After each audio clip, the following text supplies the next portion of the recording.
Hope everybody's day has been good so far. It's Sunday and it's the 24th of February, and we got some trades and other stuff to get to, so let's get to it.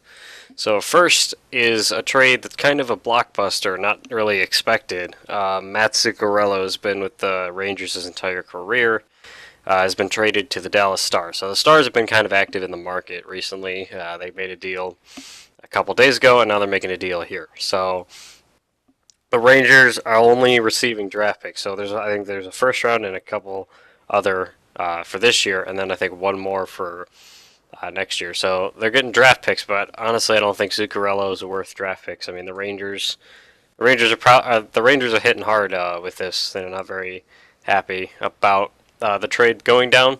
Zuccarello, I guess, is one of those locker room guys that they're just great to have around. So the team's kind of taking it hard. Not very happy about it. So, quite frankly, I don't think Zuccarello is worth draft picks. I think he's worth a lot of other things. So, I don't know about this trade. The Rangers are probably at this point done for the season. They're just weighing their options. So, and I don't know if you saw the game yesterday between the Penguins and the Flyers. Like I said yesterday, it's always a heated match. Do you kind of expect a lot of hard hits, fights, collisions, what have you, everything physical. And the Penguins were a little told by that. Wayne Simmonds laid a huge hit on Brian Dumoulin, injured him on the spot in the first period. It was only about, I think, like 6 minutes into the game. So that was kind of rough. Dumoulin got hit against the boards, right. Simmonds' shoulder made contact. He only got 2 minutes for unsportsmanlike conduct, I believe, so that was a little awkward. Another injury was, as you can see on the left-hand side of the picture on the screen, is Kris Letang was injured in a little wrestling match with Shane Gostisbehere of the Flyers. So that happened all the while the refs were trying to stop Simmonds from fighting because he had just laid a huge hit on Dumoulin. So there's about 3 scrums going on, and Letang ended up injured in one of them. And both players didn't return for the rest of the game. Flyers won 4-3 in overtime. So our second trade happened just recently, a couple hours ago. Brandon Montour of the Ducks. He's been there for a couple of years. He's kind of a young player. He's traded to Buffalo for a high prospect. I can't remember his name offhand. I'm sorry. And a first round pick. So they got compensated for Montour. Excuse me. So with that, I don't know what the Ducks are doing. I mean, Montour is not one of the big guys. Not like they're trading Corey Perry or Getzlaf away. But that's just one piece of the puzzle, and the Ducks have been very active in the market. Trade deadline's tomorrow, so it's very important to get these things finalized. So, and then our last trade is another trade done between the Sens and the Blue Jackets. Ryan Dzingel, another great scorer of theirs, is off to Columbus, just like his old teammate. They just did a deal I believe it was Friday night. So Matt Duchene and Ryan Dzingel now with the Blue Jackets away from the Senators. Now, what I was saying about the deal for Duchene was that the Blue Jackets, I feel like, won that deal heavily because they didn't really compensate for how well Duchene plays. I think this is a very even trade, Anthony Duclair. But I do think the Senators are getting the better deal. Duclair's a good scorer. He's very committed. So with that, you can see Dzingel and Duchene are joining hands again on the same team, just not in the same uniform. But the Senators, of course, I still believe are probably at this point just losing for Hughes. There's not much going on for them. And they just made another trade, getting rid of one of their high scorers.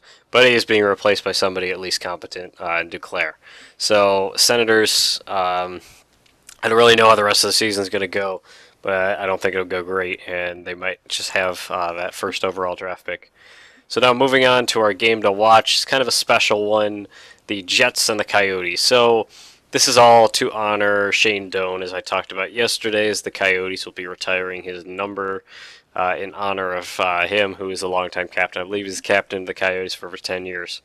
So how appropriate that the current Winnipeg Jets are playing the Coyotes, which is kind of the whole glare of it, is that the Coyotes are actually, franchise-wise, they're actually the original Winnipeg Jets from the WHA in the 70s, and then they relocated to Arizona. So Shane Doan actually, he started with the Jets, just not this franchise, obviously. Good game tonight. I'm sure the Jets will probably be ready to go. Coyotes have lost a couple of games in a row, but they're prepared. So we can see how this one goes. Jets are on a winning streak. Coyotes, not so much. So we'll have to see how this one pans out. It's a very special night for the Coyotes, a little bit for the Jets, indirectly, but it should be fun to watch, and there's some good festivities going on. So now moving on to stats, we have still Nikita Kucherov with 100 points and 70 assists, leading in both categories. I saw this kind of funny fact is that Nikita Kucherov actually has more points himself than the Lightning do in the standings. Lightning have 98 in the standings, and himself he has 100 points. So kind of interesting how that works out.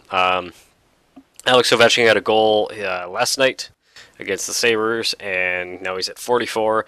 And then in plus minus, we actually have a tie between Michael Backlund and Ron Hainsey of the Maple Leafs. So they're both at plus 30, and we're going to give this one to Backlund. So now moving on to goalies, Robin Lehner has a better goals against average. He got a shutout last night. He's at a 207 goals against average. And then Vasilevsky still has a 93.1 save percentage, but because of that shutout, Lehner's actually at a 93.1 as well. So they're tied in save percentage. Now goalie wins. Marc-Andre Fleury still at 29. Has been longing for a win, so hopefully he gets that sorted out soon.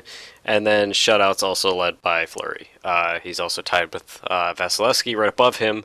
They're both at 6 shutouts. So thanks again for watching. It really means a lot. If you're new to the channel, do make sure you hit the subscribe button. We do videos every day. And if that's something you're into, let's see it.